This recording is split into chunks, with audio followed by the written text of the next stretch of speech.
Keep playing. Welcome back to another episode of Eagles Weekly. Here are your hosts, Brett, Haas, Mac, and Jack. How we feeling, fellas?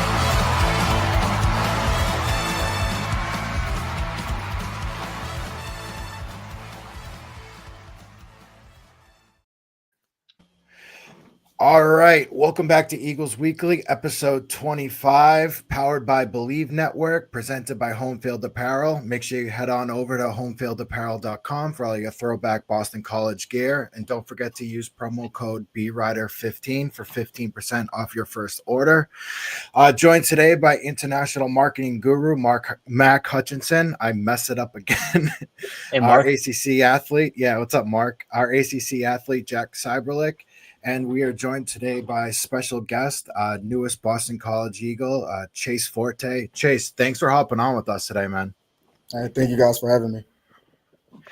My first question I wanted to ask you, so obviously I'm sure you're familiar with kind of the BC program, kind of where we've been, in recent history. Would you say that, I guess, like your reasoning for wanting to come here to play at BC, was it more the opportunity to play at the Power 5 level, or is there a little bit of incentive to kind of, be part of bringing the program back to another level? Well, it's for one, I grew up on the East Coast, and everyone dreams of playing in the ACC.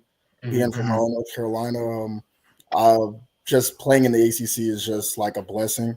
Also, I know a couple people who went to Boston College before. I'm very cool with Kyron Bowman, who grew up in North Carolina, who grew up in the Havelock area, and then Jerome Robinson, who also grew up in Raleigh, North Carolina. So I know some people who went to Boston College. And yeah, I mean, and then also the team that I went to this past year, they were ranked last in the Summit. So just having that chip on my shoulder, just proving that I belong. And then also it would be just wonderful to get BC back to where they used to be. Now, have you been in contact with Kai and Jerome, like throughout this? Have you talked to them about BC? I haven't talked to Kyron, but I have talked to Jerome. He told me about the opportunity and stuff like that.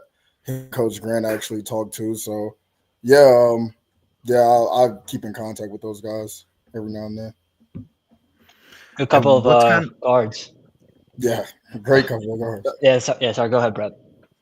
Oh, no, you go ahead. I was just going to throw something well, I was going to say, Chase, you kind of talk about like being from North Carolina, Raleigh, like the kind of like the legacy of like the ACC looms pretty large down there. So growing up, did you have a specific ACC team? Were you Duke, UNC, being from your area, or? I was Duke growing up, but I was a Duke fan because of Coach K. Like I really loved Coach K. So once he left, I really didn't care for him anymore. But yeah. Yeah. So you're not gonna have any qualms about playing against Duke or UNC? You're still gonna have that same chip on your shoulder? Oh, for sure.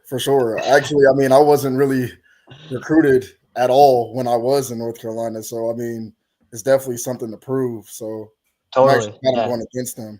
Yeah, good. Did any of those schools reach out to you this time? No, surprisingly. Well, NC State did for a little bit, but I went a different direction and then came here. Sweet. Yeah. So Chase, you talked about the recruiting process a bit and being from North Carolina. So I understand you started at UNC Asheville. Is that correct? Yes.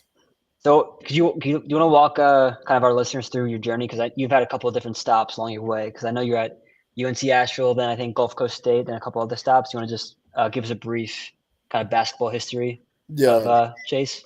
Yeah, I'll probably just make it long story short. Yeah. Well, I started off as a walk-on at UNC Asheville. Gotcha. Really didn't have much out of high school. So I was walk-on, which if you're preferred, you get the scholarship the next year. It didn't happen. So then I went to a junior college for 2 years, did pretty good there. Went to Northwestern State, which is a D1 in the Southland, I played against Will Wade there, who's now at NC State. Yeah. He was at McNeese. Mm-hmm. And then came here and then had the year that I had here. Was lucky enough to get granted one more year, and then it led me at Boston College. So you've been in and out of the portal a few times now. So I was wondering if you could kind of we talked to a good buddy Mason Matson. He's been on our podcast a couple of times. He talked a bit about his experience with the portal. What are some things that you've kind of learned throughout your different stops going in and out of the portal? For one, just being patient. Patience is key. For two, I've seen both sides. Like last year when I entered the portal, I didn't have really any options. To now this year entering the portal, I've had lots of options. So I've seen both sides, and with both sides, I had to be patient.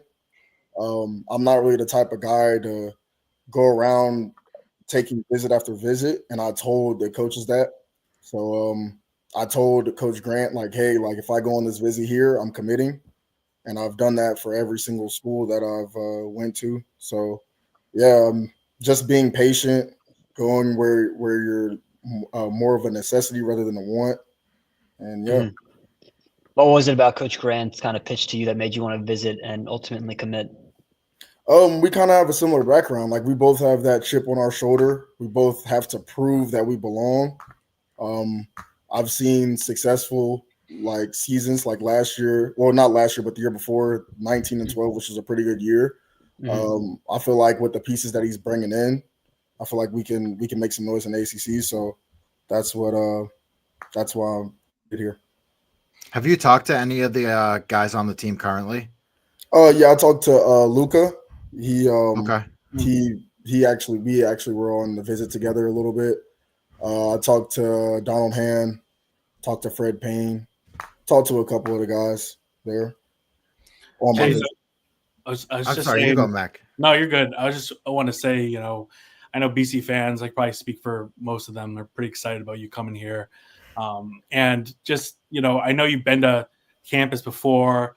You said you're probably going to be, on campus around June time. Just talk about coming here, your thoughts on the campus, thoughts on the school, and just like, Boston, being here before and kind of trying to fit yourself in to this whole thing. Really love the city. I like how it's like not completely in the city, like it's kind of away a little bit. The campus was beautiful. I love the campus, love the setup. The facilities are great. I mean, it's the ACC, so high major facilities. I mean, I loved everything about it. I feel like I'd fit in pretty good coming from Raleigh and being used to the East Coast.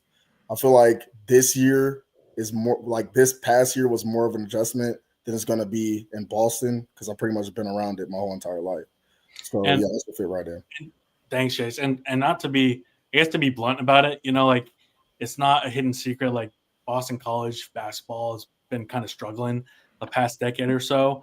Was like a big reason for you coming here the fact that, hey, I can make a pretty big impact on this team immediately and get some good playing time. And like, how do you kind of see yourself, really kind of what Brett was kind of getting at before, like fitting into this role in this place and like, again, getting on that stage of the ACC and making your mark?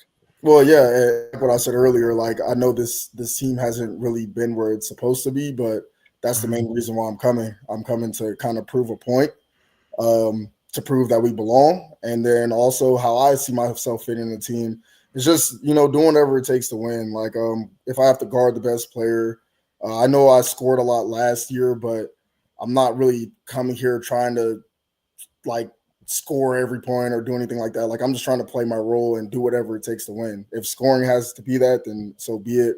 Making the right reads, but most importantly, defense. Like I really pride myself on defense. I mean, hence why I got Defensive Player of the Year this past year. So yeah, I mean, I really pride myself on that, and that's really what I want to bring to the team. I just want to bring more defense and win some games. So kind of like sticking to that too. So, and you touched on this earlier where you've had kind of different experiences in the portal where, maybe last year you weren't as sought after. And this year you were one of the top point guard transfers in the portal. What like where did you see the biggest strides in your game from last year to this year? Would you say it was on the defensive ends? Is your scoring? Like where did you make the most strides, would you say? Really just being more confident. I've always like been a pretty good offensive player, but the year prior, I didn't really have much confidence. I was kind of like not knowing my role, not knowing what to do. But when I came here, my coach he just let us play. He was a freelance guy. He gave everyone their role, and he pretty much said like, "Hey, like we need you to come here to do whatever you can do to make us win." So just hearing that and just having him behind me, having the support behind me, it was just good. As far as like strides, yeah, I became a better shooter, but I feel like most of that came from just being confident, especially towards the end of the year. So.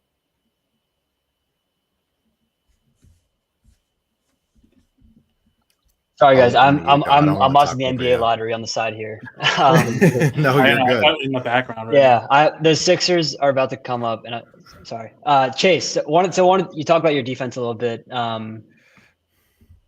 Sorry, I'm sorry. One of the things that You I want me to ask the question? give me like 2 minutes, Brett, then come back to me. Chase, he's a huge Sixers fan, and he's watching the NBA lottery, and so whatever the stipulation is, it's like if they get 6 or 7, 8, or 9, they lose their pick. If they get 6 or above, they keep their pick. So he's very, He's very nervous. much he's very invested in this. So, and I have a habit of like talking over people and cutting people off. So that was my one time to like not do that and let someone else go. So I apologize for the dead air. No, you're good. Yeah, so I guess my question, and I know Jack's going to want to talk about it, and I think I just saw him make an F thing. So I don't think they got the pick. No, we're keeping our pick. We're keeping our pick. Oh, okay. We're top 4. We're top 4. Oh, nice. Chase, are you a Hornets fan by chance? No, I'm actually I'm not really don't have a specific team, but I love Dame and LeBron. Those are like my 2 favorite players. Nice. So wait, where's Cooper Flag going to, Jack? They so there's 4 teams left: the Sixers, Mavericks, Jazz,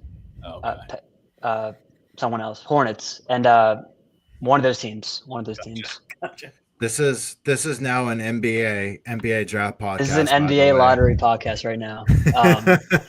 So we're on commercial right now. So Chase, I did want to ask you. So one of the things that I liked when you committed here, like kind of like the things that stuck out to me was you led South Dakota scoring, assist, and defensive player of the year. So you kind of had that breakout season, and you talked a little bit about the difference between being like a highly sought after guard like you were this year versus like when when you transferred the first couple of times when you weren't getting as much. So kind of from a fan's point of view, I've always kind of wondered, do you see like the social media interactions when they announce like, oh, Chase Forte is heard from Boston College, UNC, NC State, Clemson. Do you see that? Because I know BC fans have really you've been on the radar for a while since you've had interest. Oh yeah, for sure. I definitely see that. I definitely made like a little joke when I committed. Oh, grandma's free. Yeah. Yeah. So I definitely saw that stuff. I didn't like really pay attention to it, but I mean, I just thought that one was really funny, and I kind of knew I was going to commit here by then. Okay, so that wasn't the deciding factor. You'd already. No, it wasn't the deciding factor, but it was funny, and I just decided to make a little joke out of it. But yeah, definitely shout out to him. Yeah, we appreciate Are you familiar with the fan base and that we go by the sickos here and kind of like the lore behind all that? For sure.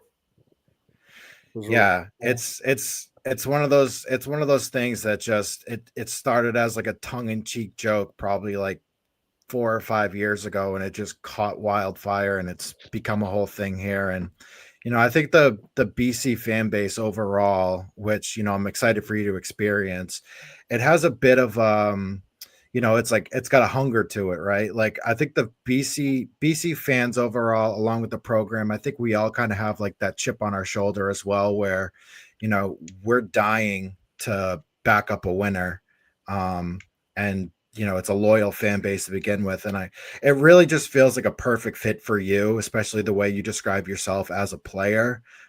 This community is that's exactly how we are. We're starving for success. We're dying for success, and we're looking for any semblance of good, and especially like in the ACC, and to be able to see that translate into success is like that's the pinnacle. Like football and hockey and everything aside, like basketball is where we want to see success, and we've had it here before. For We've sure. had like the two players that you mentioned before, as long as and as far back as Jared Dudley and Craig Smith and guys like that. So it's definitely a place that you can see success. And we were talking about this off air too, and I'm kind of curious as to your thoughts on this.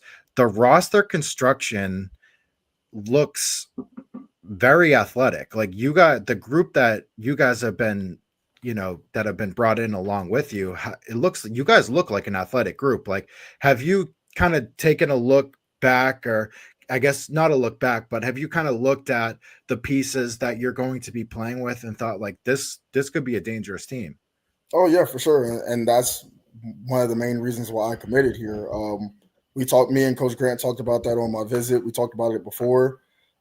He talked about like the players that he's bringing in and how athletic we're going to be if they included me, and even without me, I mean, they're still like very athletic. We're still a very athletic group, but we also have shooters who can space out the floor. So, Mm-hmm. yeah, like it's going to be really exciting, especially with just having that much athleticism on your team. I mean, it's an exciting year. It should be exciting year to see. Yeah, you talked about some of those players you met, like Luca, Donald Hand, that you met on your visit. Have you either been in contact with or gained any familiarity with kind of the other transfers coming in? Because I know that much of the BC fan base probably isn't too familiar with the other three guys coming in. Not much, but I plan on seeing them when I do go out there and Yeah. talking to them and seeing how it all pans out. But I've definitely seen a little bit of them, and yeah, like I'm excited. Chase, I feel like the coolest thing I heard you say was that you really pride yourself on your defense, and I think that's something like the BC community like definitely can get behind as a two-way player, and that kind of grittiness that Earl Grant talks about. Can you just talk a little bit more about that and your the ability to be a two-way player, but also it's your favorite part of your game, the being able to lock down a guy and like play defense, or go down and take dunks, or what is the biggest thing about your game that you take pride in? Defense. I love defense. That's one of the biggest reasons why I was so sought after in the portal. I kind of use it to my strength, and then I just like turning my defense into offense. I feel like we were really good at that last year. I was like top 50 in the nation in steals total. So yeah, and that's what I plan on bringing here. I think if anything is translatable to this conference, it would be on the defensive end. So yeah, definitely take a lot of pride in defense. Before I came out here, I told my coach, "Hey man, like I don't know what's going to happen on the offensive side, but I know one thing: I'm going to make at least a defensive team, and I might even win Defensive Player of the Year." And it happened. So I really pride myself on defense. I love guarding like the best player. Yeah, it's just something always love to do. Kind of offensively too. I've seen like the highlights that get thrown around about you on Twitter, how you score from all three levels. Do you see yourself as more of like a physical slashing guard, or do you see yourself as more of a perimeter player? Definitely a physical slashing guard, but Mhm. more so a playmaking guard. I really feel Gotcha. like last year, like the numbers are a little skewed. Like I feel like people look at the 18 points That's what I and saw. and Yeah. yeah, and look at the 18 points and only see 3 assists, but there were a lot of games where I could have easily had a lot more assists. And yeah, I feel like I can just prove that I can play make a little bit better, Mhm. and just be a overall solid two-way point guard. Is that something that you're kind of looking to do more of here in terms of playmaking, or are you gonna allow yourself just to play your game and kind of score where you see fit? Like, do you have any idea of how, like, I guess, like a vision of how you want to play here, or is it just kind of like however it comes about, whatever the team needs type of deal? Pretty much whatever the team needs, I'm willing to do. I came here with the same exact mindset. Um, yeah, whatever it takes to win. Like what I said earlier, if it's scoring, if it's locking people up, if it's making the right play, just anything it takes for us to win games. And Chase, What's let's talk something about. that real quick, Mac, No, you're good. what's something else besides the defense and as like a slashing attacking guard, what's another thing from your game that you think that BC fans should kind of know about you? Um, for one, drawing fouls. I'm really good at that. Last year, I did a lot of that downhill. A lot of it was just playing off two, which a lot of people kind of don't do, which I've been seeing. So playing off two, drawing a lot of fouls, slashing. My my 3 pointer. A lot of people have questions about it, but if you look at the last 10 games, I shot 50% from three. So yeah, just pretty much overall. But my main part of my game is definitely defense. But as far as scoring the ball, like I can score in a variety of ways. Are there any kind of, I guess, NBA guards that you kind of try to emulate or look up to? Is it like a Drew Holiday defensive Drew first point Holiday, guard, or Drew yeah? Holiday, Davion Mitchell. I watch a lot of those guys. I watch a lot of Marcus Smart when he was in college at Oklahoma State. Uh, Yep. just a lot of and Davion Mitchell when he was with Baylor. Like a lot Yeah. of stuff like that. Just seeing how they were both really good on the offense and defensive side. Even Kyron Bowman, like looking at Yeah. him, Yeah. is like a really good two-way guard, and those are players that I kind of emulate my game after. Nice. I like the Marcus Smart reference. I'm a fan of that. No, Chase, I just wanted to kind of before we go into like maybe season expectations, kind of like personal expectations for yourself. Like, I mean, I again like the way you talk about your defensive play. Like, do we have a ACC dark horse defensive player of the year? Like, what's your personal goals here? Oh, for sure, definitely want to be a defensive player of the year type of player in this league. Um, I saw that Chucky won it last year, Mhm. and I definitely feel like I can kind of do the same. So definitely want something like that. As far as individual like awards on the other side, whatever happens happens. Like I most importantly, I want to win. Like I want us to be at least a top five team in the ACC. I want to go to the NCAA tournament. So I really, as far as like individual awards, I really don't care for them. I'm more Mhm. concerned about getting this team to a tournament. Have you made the tournament in your career? Never lost in the semifinals this year. Okay. And then I guess I did not know that you were you said a walk on, right? Yeah, I At was a walk on at UNC Asheville. Wow. So, what did you have offers to go to like lower level, like Division two, and you Out bet of on high school? yourself, or yeah? Yeah, out of high school, I've had like really low level D2s. So Okay. I was gonna try to go post grad, but the coach resigned last minute. So I had to pretty much just, I mean, I had no other option but to just be a walk on and go in mid year. That was during COVID, so you could transfer mid year and still have an opportunity to play. But I knew I Hmm. wasn't gonna play being a walk on. So yeah, I just took whatever was available and just went with Yeah. it.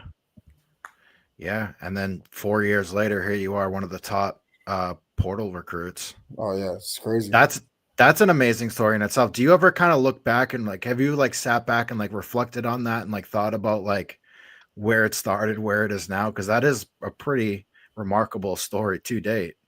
Oh yeah, I think about it all the time. Like I mean, going from walk on to playing in a conference that I've dreamed of playing in, it's always just something to think about and be thankful for it. Yeah, that's incredible. Do you guys have anything else you want to add? I had some rapid fire questions I wanted to ask Chase. If that's Absolutely. all right. Yeah, that's fine. Yeah. I mean, I think we covered what we can expect from Chase this year. I mean, defensive first point guard, kind of that Drew Holiday, Marcus Smart, Jaden Zachary type role. Yeah. Are you familiar with Jaden Zachary, Chase? Yeah, he went to Chipola the year Yeah. before I went to Gulf Coast State College. So I Gotcha, kind of okay. knew a little bit of him Mhm. before seeing him at Boston College. But yeah, I know a little bit about him. I don't know him It's fun. personally, but I know a little bit No, about him. yeah, that's just a funny connection. Yeah, I just had a couple. Now that we're wrapping up here, a couple of rapid fire questions. I think we covered a couple of these, but I'll just rehash them again. So first off, favorite NBA player? Between Damian Lillard and LeBron James, Well, who's your favorite though? I'll go LeBron. I'm just messing with you. Pre-game meal, Chicken Alfredo. chicken Alfredo. Advice for a young basketball player looking to be the next Chase Forte. Have perseverance, and just don't take no for an answer. Just always stay in the gym, get better. Whatever comes your way, take it. Appreciate that. And then, if you guys don't have anything else, do you have any a kind of a closing message for the members of BC Nation? I was just gonna say, Chase, I saw that you were a 3-sport player in high school. Will I see you at the football games this fall? Oh, for sure. Nice. I love watching football for sure. Oh yeah. Yeah, we'll see you at alumni. Any closing message, Chase, that you want to say to the BC Nation before we let you go? Yeah, just I just want to just say we can expect some more wins. I know last year was a tough year, but definitely plan on coming here, changing the culture, and hopefully, we make the NCAA tournament next year. Oh yeah. Love to hear that. I love to hear that. Yep. Can't wait to follow on the ride. I really appreciate you hopping on, Chase. I'm excited to get you up here too. Yes, sir. Thanks for having me. Awesome. Of Thanks, course. Chase. Thanks so much, Chase. That is Chase Forte of your Boston College Eagles. We got to get him. We're gonna get Chase some merch. By the way, we got to get Chase some Eagles Daily gear. So We'll get him in something. Mac, I just saw your text. The Mavs getting flagged. It's ridiculous, right? Yeah, what the hell, dude? You lose. They trade Luka for a bag of chips and they get the number 1 pick. It's You get ridiculous. flagged. What is happening? I know. I'm just happy the Sixers. NBA is so fucking rigged. Was it? Yeah, why would you rig for Dallas? No, I don't know. I just want to apologize. I had a whole brain fart in the middle there when the when the pick was coming up because basically the Sixers had a chance of getting 9, 8, 7. They had like a 37% chance, and if that happened, they lost their pick. So I was really sweating that out. What so I just want to apologize for that. They got 3. 3. They got 3. Oh, that's looking good then. No, yeah. So I mean, they were slated It's 5, not. so they overshot, which is good. So It's not really your fault. I mean, this is like the first time in history that I've like gone out of my way to not cut you both off about something. yeah. And then I just left with dead air. So credit, hand up, like that's on me. Credit to Chase. Good for sticking interview. with us. Chase was great. Yeah, Man. That was awesome. good interview. The Red Sox are down 9-0 right now. What? Dude. Yeah. We are all out of sorts here. The whole group here is just out of sorts. Wait, Sucks. didn't the game just start, Brett? Yeah, it's the 3rd fucking inning, and they're down 9-0. That's not good. Anyways, back to Chase. So Chase Forte. So guys, did you guys know that he was a walk-on? Because I did not know that, and I think that's so fucking cool. I knew he only played he only appeared in 2 games at UNC Asheville. I assumed it was because of injury or something, but I didn't realize I did not realize he was a walk-on. So it's it's impressive. It's very very Jaden Zachary-esque path that he's Good taken. for him. Good for him. Yep. It's Interesting very little cool. nugget about him knowing Jay-Z at JUCO. That's kind of cool. So Basketball world's a small world, I guess, yeah. But yeah, I'm actually really excited to have that interview. He seems very cut from the Jay-Z cloth, defensive first, but capable of scoring. We were saying this before the show. I think he has the athleticism to perform at the Power 5 level in ways that some other transfers in the past might not have. I do think like his finishing ability really jumps off the screen, and I think it's going to translate really well. And after hearing kind of his perspective on things, how he doesn't even care about scoring so much, he's more worried about defense, doing those little things to win. I think it's going to be a good fit for both parties. That was my biggest takeaway, was him talking about his defense. And I mean, my biggest complaint with the whole gritty not pretty thing was that I haven't really seen the grittiness of lately. Oh, that it's not gritty or pretty. No, it wasn't great. It wasn't very gritty Not last year. pretty. So like the fact that we might have some grittiness to like go along with those words, Agreed. seems like a nice thing. And in addition, we have like we got Chase obviously, but then I mean the other two transfers, like the Baylor kid Asamoah, the kid from Missouri, Aiden Shaw. We're gonna have some really good length, really good athleticism on the roster. I think we'll have the personnel kind of necessary to be as gritty as Earls wants us to be. So, and we really haven't had like a facilitator. Jay-Z was our facilitator, but like Jay-Z was so good off ball, and we couldn't play him off ball because we didn't have like another point guard on the roster. Yeah, that's how you wanted Chaz to be. And Chaz couldn't quite. You couldn't always trust him on the court, unfortunately. But I think because also when I looked at his stats and stuff, he didn't strike me as like a super pass first, Chris Paul type distributor. Because like I kind of think that he was expected to score. Yeah, take the scoring load on South Dakota. So I think that probably took away. But I'm glad to hear that he's that game playmaking is a big focus of his. So it'll be good to have that on the roster. It'll be good to have that on the roster, and I think the way this team is constructed, that's going to be extremely necessary. That's going to kind of keep their offense flowing, and having a guy like that, a fifth-year senior, a guy who's going to really understand how to take care of the basketball is, going to do wonders. Where at times you saw last year, like the offense just stagnated. The ball, so much. The ball, it was just around the perimeter. There was no move. There was no real movement with the ball. They haven't had a floor general, so I'm excited for that. I love his attitude. I think he's a perfect fit here. I think he's going to be a great addition. Veteran presence. I don't think that can be, understated either. And super veteran presence. 6 year of college. So. Yeah. No tournaments either. That's another fire. Very hungry individual. So it'll be good. Yeah, he'll be a good fit.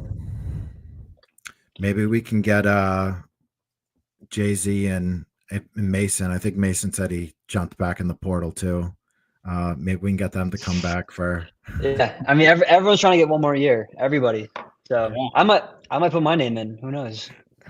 Now, will you go back to track, or will you give Earl a call? I don't think I can do track. I think my window on track has run out, but I do think I'm able to switch to a different sport. So I will give Earl a call if they need like some sort of shooter, a body in practice. I'll let them know I'm available. Practice. Now the $1 million question, you're a shooter, can you shoot? I can shoot. Oh, you can shoot. I can shoot. Yeah. I love. He's very confident. Jack, I'm gonna be honest with you. I can't shoot. Well, when you're built like you and me, Brad, if you want to stay on the court, you have to shoot. And I will credit. I spent many hours studying for midterms and finals in Conti form, and I took many study breaks on the court. So really, I'm familiar with the rims in Conti. So if they need like I said, need a practice squad player, I'm there. But But yeah, so yeah, I mean, I do hope we can get some of the other either incoming transfers or some of the other roster members because I'm interested to see like how they view this year's team compared to last year's because Yeah. I mean Chase at least you don't seem too positive about the about the team saying like top 5 finish things like that Yeah. and you know what who am I to doubt that I mean it seems like he's overcome doubters his entire career so Yeah. And he's on the team. He's yeah. in the room. He's in the room. Yeah. Yeah. So I'll be interested to see if Imagine if I got a top 5 finish though. dude, that'd be awesome. I mean, honestly, I don't know if a top 5 finish gets you in the tournament though, based on the conference last couple of years. But yeah, I think this year will. I think the conference, the conference will bounce back a little bit. I think this year, but but yeah, we'll have to get some. We'll to try to get some other players on before the season starts. We have 3 other people that we can try to get on. I mean, actually more than that, because I mean we have the freshmen coming in, and yeah, I would like to get Donnie on at some point. I love that as well. We've spoken in the past about getting him on, but you know, when you go from a bench player to most improved player in the conference, you become a hot commodity, and I don't blame him for it. So, who am I? Who am I to ask? I'm a peasant in his eyes now. So, tough look. But as we all know, I was in the Mason Madsen vlog. I did make an appearance in it last year. You made cameo, yeah. Yeah, I sure did. There's a video, there's a clip of me dapping Mason up after the Providence game in the NIT. So I am let's be very honest here. I'm a bit of a big deal. That's a bit of a big deal. Before we wrap up, do we want to talk about Mac? I know you had that super good article about women's lax earlier. Do you want to touch on that a little bit? Yeah, absolutely. Shout out to the women's lacrosse team. Big win. I wrote like 6,000 words on them yesterday, and I published it. So go to eaglesdaily.com and read if you can. But I basically break down.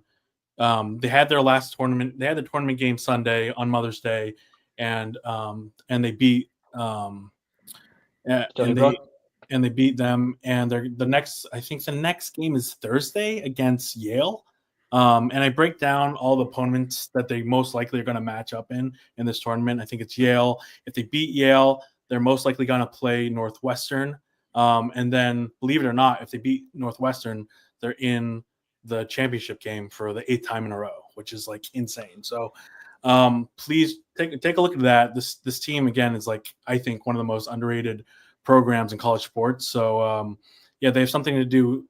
They have a chance to do something pretty historic, which is we'll go to the championship game for 8 years in a row, and then also win back-to-back championships. So, they play this Thursday at noon at Alumni Stadium. So, for BC fans out there, if you have a chance, go watch them play at Alumni. And then the nice thing about this tournament is that it's actually technically 30 minutes away from Chestnut Hill. So it's going to be at Gillette Stadium, the Final Four. So game is going to be at obviously the Thursday game is going to be at Alumni Stadium, but if they win, the Final Four is going to be taking place at Gillette Stadium. So nice.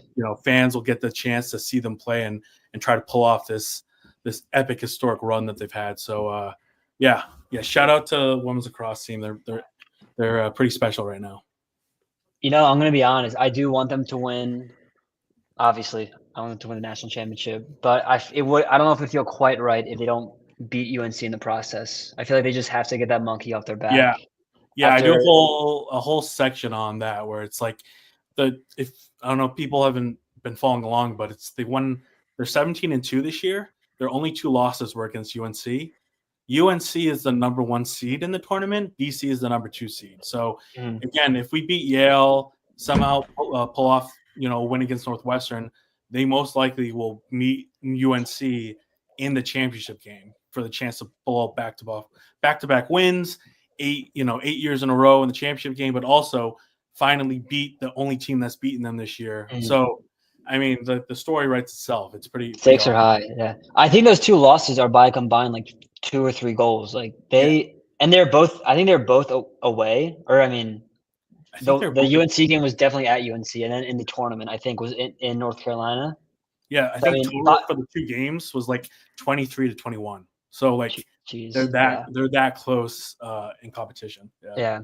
And I mean, BC should have a home field advantage of sorts playing Gillette. So you'd hope that pendulum swings the other way in our Yeah, and favor. it's super cool. I kind of break that down a little bit in the article too, but the whole fandom of the BC lacrosse, women's lacrosse teams fans, and the whole thing is about like wearing neon. So when they were underdogs back in 2017 in the tournament, the coach Akashia Walker, she had all the fans wear the neon yellow, so like her team could see who's there to support them and like see that hey, like this is bigger than them. They have this whole community behind them, and they still do this to this day. So on Thursday, I know on like this past Saturday on Mother's Day, they're giving out neon hats and everything. So there's a really cool community behind this team. So, again, I emphasize people come along, join the community. It's a really cool community.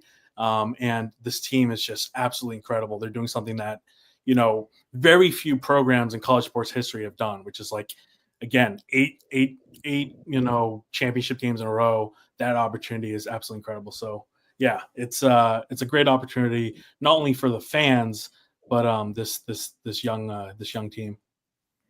Awesome. Yeah, be on the lookout for that. It's only May, but so I don't want to talk too much about football for this. We could probably do a full episode of football updates. Yeah. Conjecture. We got 4 months to speculate about the We're season. 110 days away from till kickoff, I think, guys. Really? Is that what Hey, it that's is? Only that's 110. sooner. It's sooner than It'll sneak up on you. Yeah, I did get my season tickets, so I'm excited. I'm looking Good. forward to the August podcast where we just talk about the quarterback drama. So yeah, we get delusional again. Yeah, we can get to Lululand. Oh yeah. Yeah. Yeah. It'll be a good time. Yeah. All right. Was there anything else you guys wanted to kind of touch on before we wrap up here? I don't think so. I don't really. I mean, I'm very impressed with that interview. I think Same. I knew that I liked the talent coming in on paper, and now actually speaking with the player, I'm even more excited just based on his makeup and the way he holds himself and the way it sounds like his game is really going to translate to the ACC, and we love the underdog, chip on the shoulder type of guy. So yeah, totally. I walk away from this interview very, very satisfied with that. Yeah. No, Sam, I'm excited. I agree with the whole underdog thing. Again, that was like the whole story I even talked about with the women's lacrosse team is that they feel, even though they're like this dominant team, they have that chip on your shoulder. And you could tell that as we were talking to Chase, finding out that he was a walk-on, like he's definitely got that chip on his shoulder. You even talk about how even with the football team, Bill O'Brien emphasizes how important those walk-ons are to the team because they give you that extra, I don't know, grittiness, that those intangibles that you can't really teach. And yeah, that's definitely something that I know our community really identifies with, is that chip on your shoulder. So yeah, again, great interview. Jack, thanks for getting him on. That was awesome. Yeah, I was glad I was able to get him on relatively short notice. But yeah, thank you, Chase. If you end up listening to this, really appreciate it.